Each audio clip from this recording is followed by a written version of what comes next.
አርዕስተ ዜና።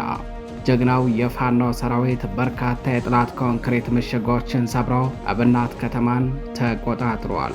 እብናት ከተማን በቁጥጥሩ ያደረገው ግዙፉ የፋኖ ጦር ደብረታቦርና አዲስ ዘመንን ነፃ ለማውጣት ወደፊት እየገሰገሰ መሆኑ ታውቋል። በደብረታቦር ከተማም ከከተማዋ በውስን ኪሎ ሜትሮች ርቀት ላይ ከባድ ተጋድሎ እየተደረገ ውሎ አምሽቷል።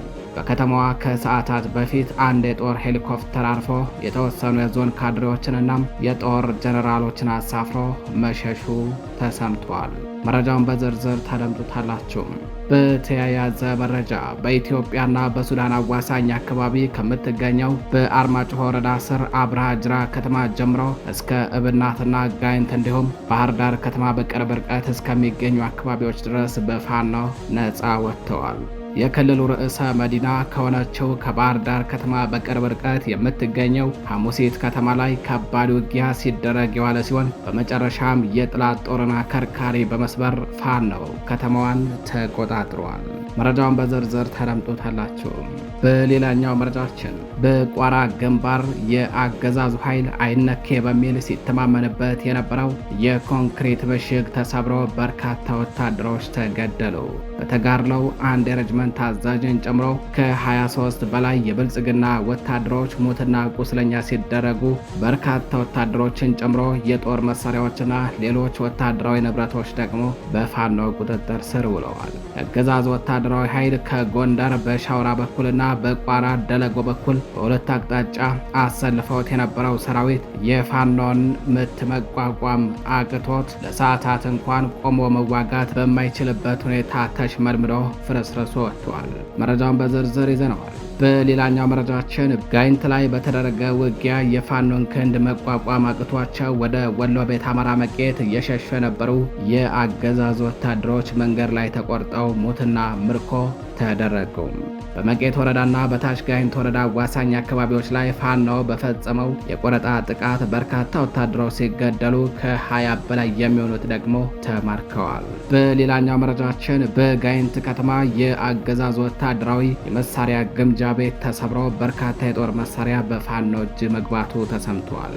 ከጦር መሳሪያው በተጨማሪ በቀጠናው በስምሪት ላይ ለነበሩ የሚሊሻና የአድማ ብተና እንዲሁም የፖሊስ አባላት ሊሰራጭ የነበረ ከ4 መጋዘን በላይ ሬሽን በፋኖ ቁጥጥር ስር ውሏል። መረጃውን በዝርዝር አጠናቅረን ይዘነዋል፣ ታደምጡታላችሁ። በሌላኛው መረጃችን በሸዋ እየተደረገ ያለው ተጋድሎ ተጠናክሮ ቀጥሏል። አገዛዙ በአንዳንድ አካባቢዎች ላይ አቋርጦት የነበረውን የኔትወርክ አገልግሎት ዳግም የመለሰ ቢሆንም ነገር ግን ኔትወርክ ዘጋም ኔትወርክ ለቀቀም ከወደ ፋኖ የሚሰነዘርበትን የጸረ ማጥቃት እርምጃን መቋቋም አቅቶት ጦሩ ከመፍራረስ አልዳነም። መረጃ ይኖረናል፣ ታደምጡታላችሁ። ሰላም ጤና ይስጥልኝ። የተከበራችሁ የመረብ ሚዲያ ቤተሰቦች እንደምን ዋላችሁ፣ እንደምን አመሻችሁ። ከመረብ ሚዲያ የዛሬ የካቲት 3 2018 ዓ.ም የምሽት መረጃዎችን አጠናቅረን ይዘን ቀርበናል። አብራችሁን ቆዩ።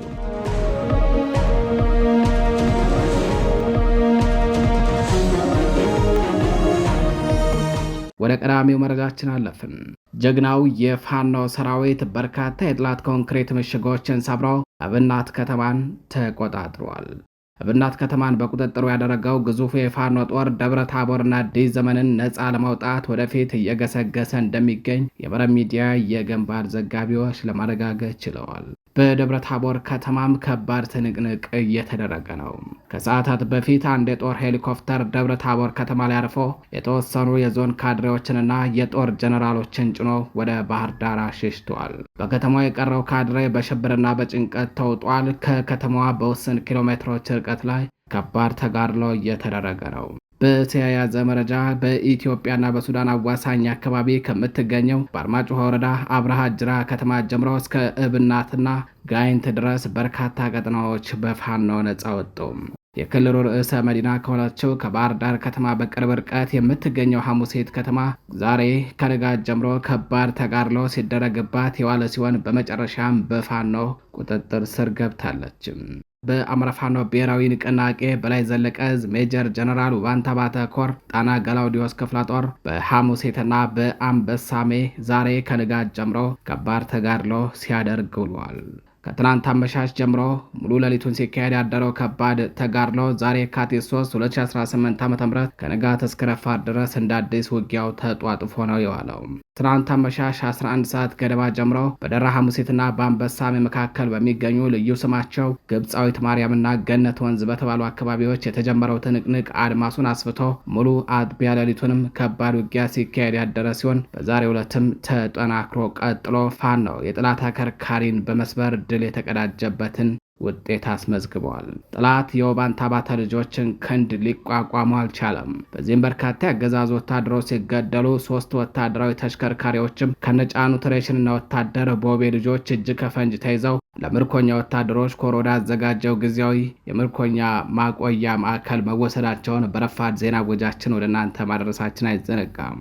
የጠላት ኃይል በፋኖ በተማረኩበትና በተደመሰሱበት ወታደሮቹ ምትክ ከወደ ባህር ዳር አቅጣጫ ተጨማሪ ኃይል እያስገባ ቢሆንም እነዚህ ማስከሬን ከመሆን የዘለለ ድል እንደማይኖራቸው ተረድተው ገሚሶቹ አስቀድመው እጃቸውን የሰጡ ሲሆን፣ ገሚሶቹ ደግሞ የጎንደር አፈር ሲሳይ ሆነው ቀርተዋል።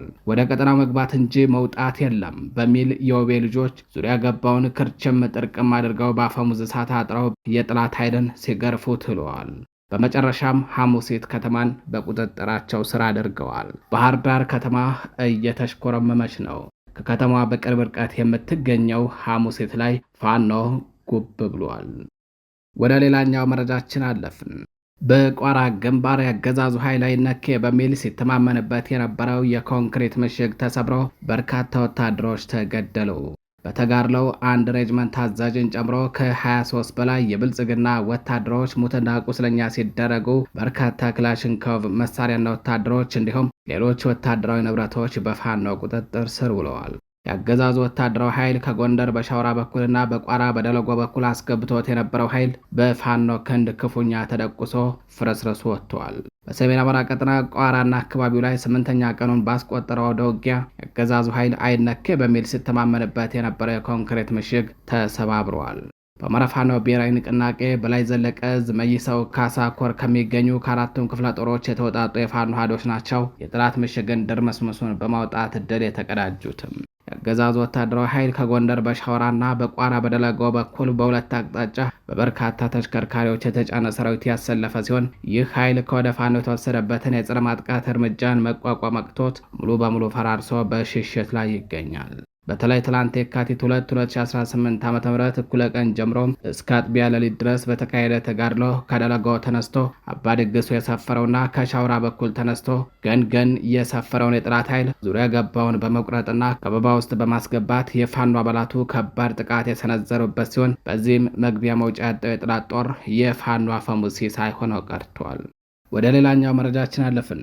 ጋይንት ላይ በተደረገ ውጊያ የፋኖን ክንድ መቋቋም አቅቷቸው ወደ ወሎ ቤት አማራ መቄት እየሸሹ የነበሩ የአገዛዙ ወታደሮች መንገድ ላይ ተቆርጠው ሙትና ምርኮ ተደረጉ።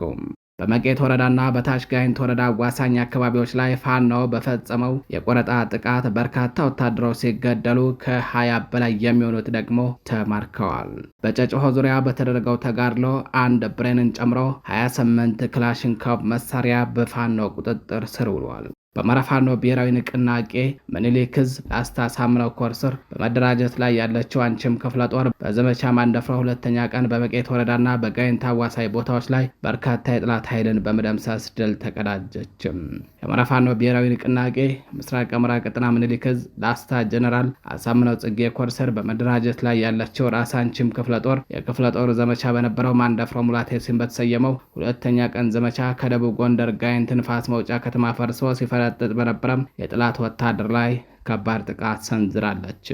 ጋይንት ላይ በተደረገ ውጊያ የፋኖን ክንድ መቋቋም አቅቷቸው ወደ ወሎ ቤት አማራ መቄት እየሸሹ በነበሩ ያገዛዙ ወታደሮች ላይ ነው ጥቃቱ የተፈጸመው። በውጊያው ሙትና ቁስለኛ ከተደረጉት በተጨማሪ 17 የሚሊሻ 2 የፖሊስና 1 የአድማ ብተና አባላት በድምሩ 20 የተላላኪው ብአዴን ተላላኪ ወታደሮች ተማርከዋል። እንዲሁም አንድ ብሬን 27 ክላሽንኮቭ መሳሪያም 1500 የክላሽና 970 የብሬን ተተኳሽ 55 የክላሽ ካዝና 22 የወገብ ትጥቅ በፋኖ ቁጥጥር ስር ውሏል። ትላንት በንፋስ መውጫ ጋይንት በተደረገው ውጊያ የአማራ ፋኖ ብሔራዊ ንቅናቄ ምስራቅ አማራ ቀጠና ምኒልክ ዕዝ ላስታ ጀነራል አሳምነው ጽጌ ኮር ስር የምትገኘው የራሳንችም ክፍለ ጦር ፋኖዎች የአማራ ፋኖ ብሔራዊ ንቅናቄ ጎንደር ጠቅላይ ግዛት ዕዝ ስር ከሚገኙ ወንድሞቻቸው ጋር በመሆን ከባድ ተጋድሎ በመፈጸም ድል መቀዳጀታቸው ታውቋል። የክፍለ ጦር ዋና አዛዥ በሆነው አርበኛ ሙቀት ሞላ መሪነት ከሌሎች ወንድም አሃዶች ጋር በመስተሳሰር ግዳጁን የመራ ሲሆን በርካታ የጠላት ኃይል ተደመሰሷል። በርካታው ምርኮ ተደርጓል። አጠቃላይ ግዳጁ የአማራ ፋኖ ብሔራዊ ንቅናቄ አፋብን ድርጅታዊ አንድነትን በእጅጉ ያስመሰከረ ሲሆን የሶስቱም ዕዝ አሃዶች የድሉ ባለቤት ሆነዋል። በጋይንት ውጊያ በከተማዋ የነበረ ትልቁ የጦር መሳሪያ ግምጃ ቤት የተመታ ሲሆን በዚህም ብሬንና ስናይፐር እንዲሁም መትረየስን ጨምሮ ከ250 በላይ የጦር መሳሪያ በፋኖ ቁጥጥር ስር ውሏል። በከተማዋ በተደረገ ተጋድሎ በቀጠናው በስምሪት ላይ ለነበሩ የሚኒሻ የአድማ ብተናና የፖሊስ አባላት ሊሰራጭ የነበረም ከ4 መጋዘን በላይ ሬሽን በፋኖ ቁጥጥር ስር ውሏል። ከጦር መሳሪያውና ከሬሽኑ በተጨማሪ አገዛዙ ለወታደሮቹ ሊያከፋፍለው የነበረው ከ2000 በላይ ወታደራዊ አልባሳትና የዝናብ ልብሶች በፋኖ ተማርከዋል። በተያያዘ ዜና የአማራ ፋኖ ብሔራዊ ንቅናቄ አሃዶች በጎንደር ንፋስ መውጫ ግንባር ድል ማስመዝገባቸውን ቀጥለዋል። አማራ ፋኖ ብሔራዊ ንቅናቄ ምስራቅ አማራ ቀጠና ምኒልክ ዕዝ የደጋው መብረቅ ኮር አንሻ ክፍለ ጦር ቃኝ ከጎንደር ጠቅላይ ግዛት ዕዝ ጋር በጋራ በመሆን በጋይንት ንፋስ መውጫ ግንባር የጠላት ሰራዊት ምሽግ በመስበር ታላቅ ጀብዱ ሲፈጽሙ ውለዋል። የአንሻ ክፍለ ጦር ቃኝ የሆነችው ከመቄት ተወርውራ የብርሃኑ ጁላና አረጋ ከበደን የግል ሰራዊት ከአሃዶቹ ጋር ውጤታማ ኦፕሬሽን ስትፈጽም በዚህ ኦፕሬሽን 1 ብሬን 1 ጅምስሪና 10 ክላሽ ተማርከዋል። የካቲት 2 2018 ዓ.ም በጋይንት ንፋስ መውጫ በአማራ ፋኖ ብሔራዊ ንቅናቄ አሃዶች ጎንደር ጠቅላይ ግዛት ዕዝና ምስራቅ አማራ ቀጠና ምኒልክ ዕዝ የደጋው መብረቅ ኮር አንሻ ክፍለ ጦር ቀጠናዊ ትስስርን በአማራዊ አንድነት መንፈስ በታላቅ አመርቂ ውጤት አመርቂ ኦፕሬሽን ሲፈጸም ተመሳሳይ ኦፕሬሽኖችንም ወደፊት እንደሚቀጥሉ ተነግሯል። የተከበራችሁ አድማጭ ተመልካቾቻችን ወደ ሌላኛው መረጃችን አለፍን። በሸዋ ትንቅንቆች ዛሬም ቀጥለዋል። በአማራ ፋኖ ብሔራዊ ንቅናቄ ደቡብ አማራ ቀጠና አሳምነው ዕዝና ሸዋ ጠቅላይ ግዛት ዕዝ በጋራ በመሆን የተቃጣባቸውን ወረራ እየመከቱ ይገኛሉ። አገዛዙ ከጥር 26 2018 ዓ.ም ጀምሮ በአካባቢው የኔትወርክና የመብራት አገልግሎት በበርካታ ቀጠናዎች ላይ አቋርጦ ከፍተኛ ቁጥር ያለው ኃይል እንዲሁም በተዋጊ ሄሊኮፕተርና በድሮኖች እንዲሁም በሌሎች ከባባድ መሳሪያዎች እያገዘ ሽፋን እየሰጠ ወደ ቀጠናው አስገብቶ ውጊያ ጀምሮ እንደነበረ በተከታታይ ጣቢያችን ሲዘግብ ሰንብቷል። በቀጠናው የአገዛዙ ኃይልን በሚገባው ቋንቋ እያናገሩ ገሚሱን ሙትና ቁስለኛ እያደረጉ ገሚሱን ደግሞ ምርኮ እያደረጉ ዛሬም የፋኖ አባላቱ በድል ላይ ድል እየተረማመዱ ይገኛሉ።